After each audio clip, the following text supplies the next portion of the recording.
Hi, Erín Moure here. Thanks for listening to the previous story that I uploaded. This one is a is called Tapas in Berlin.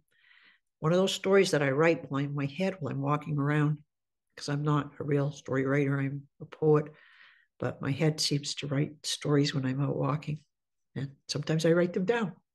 So here you go, Tapas in Berlin, and it's sunny out. At the lunch break, I wandered outside of the office and away from the main streets of Prenzlauer Berg and into a neighborhood street where last night in my strolling, I'd seen a row of small restaurants with front terraces and happy people eating. The signs in front of each restaurant had advertised a cheap set lunch, and so I left my Quebec and Canadian colleagues at noon to go off to their usual, more expensive restaurant, or to one where my allergies prohibited my presence, and wandered on my own with a book back to this street. I was only in town for a week to work on a collaborative project, and I loved wandering and absorbing on my own. It was much quieter here, and the sun was weak above, and though it was midday, the street was empty. The restaurants looked open, however, and I wandered onto the terrace of the Spanish one and sat down, thinking that though I didn't speak German, here at least I could communicate in my halting Spanish. I opened my book, which was in Galician, and started to read while waiting. It was clouding over again above me, but it didn't seem like it would rain yet.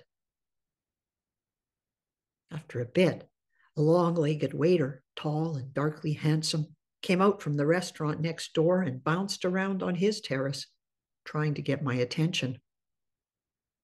I didn't want his, though, and I ignored him. But he was like a wasp and didn't go away. So I looked up and he said to me in Spanish, "Es un buen libro?" I told him, "Sí, es un libro en gallego." "Gallego?" he queried. "Gallego, en español, es el idioma ibérico del noroeste de España," mixing up my unschooled Spanish with French to talk about the book I was reading. "No entiendo," he told me in a friendly voice. I tried to ignore him politely. He was still standing there. Quietly, he said, "El restaurante está fechado hoy." "The restaurant is closed today." "Puedes comer aquí." "You can eat over here," he added, pointing to his side of the fence. "Nosy bugger." I said no. He wandered a bit further off. At this point, having yet seen no sign of a waiter on my terrace, I stood up and walked to the restaurant door, and it was locked. I peered inside. There were lights on, but no one was there. It looked open, but wasn't. The waiter next door came to the fence again, saying, "Aquí, aquí, comer." "Oh," I said, "I don't feel like curry, thank you. I'll find some place, but thank you." And he replied, saying, "Oh, it doesn't have to be curry. Pakistani food has many flavors, all very subtle and perfumed, and we can make them for you as tapas. If that's what you want, we will make it.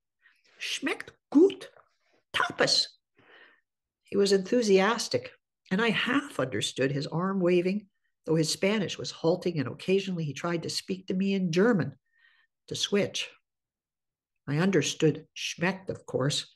I'm Canadian. We do say schmecks when something tastes really good.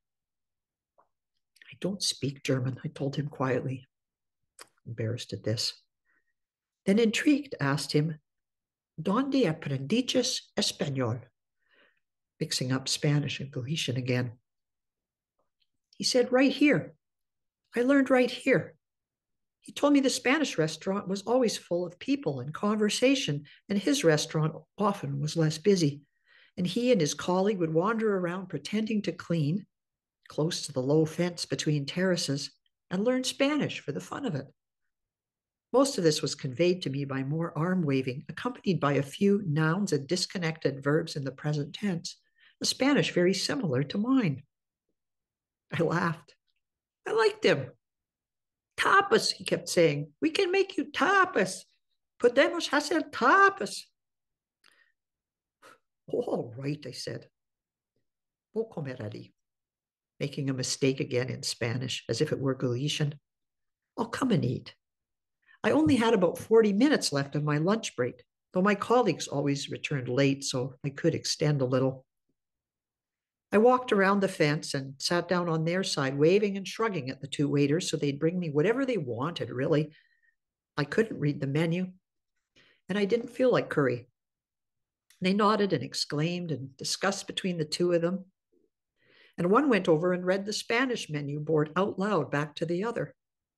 Returned, and they both vanished into the kitchen, emerging in scant minutes with delectable hot food and salads on small plates, meat and vegetable enough for a lunch. With me sitting there chewing and reading peaceably, other passing tourists felt encouraged.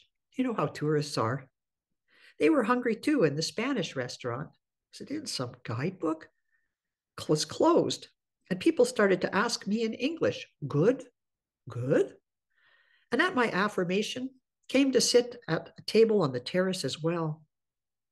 To others who arrived at the Spanish restaurant as I had, we'd all chorus across the fence. In English, it's not open. Come over here. In about 10 minutes, the waiters had a full terrace of lunch eaters and were bustling in and out. I can't remember what I ate, but it was excellent, and I was served in Pakistani restaurant Spanish, which really, to tell the truth of it, was better than my own. And all learned to cross a wee fence because of a difference in the volume of customers. When I was about to leave, a car stopped in the street rather suddenly, and a fellow ran out in an unbuttoned raincoat, loped across the empty terrace to the Spanish restaurant door, and tried the handle, then turned to dash back to the car. Our waiters tried to hail him in German and then in Spanish. And the man replied in Spanish that he'd just come back to check that he'd locked the door. He'd had to leave so quickly. And then, Mutter in Krankenhaus. Krankenhaus? Hospital? The man was clearly anxious. It was in his whole manner, a kind of jaggedy upset. Under his raincoat, he was wearing a chef's jacket, and his breath was fast. You could tell as the jacket seemed to be signaling outward and inward. So come over here, said our waiter calmly, and have something to eat first. He must have said something like that in German. And for emphasis, he touched the pursed fingers of his right hand to his mouth, then made the sign for go. Comer antes, he said. Everyone on the terrace looked at the man in sympathy, and the man said, Nein, danke, and his sister was in the car and he had to leave. But out at the curb, the other waiter had already extracted the sister and was talking to her, and she was walking toward the Pakistani restaurant terrace, shrugging at her brother.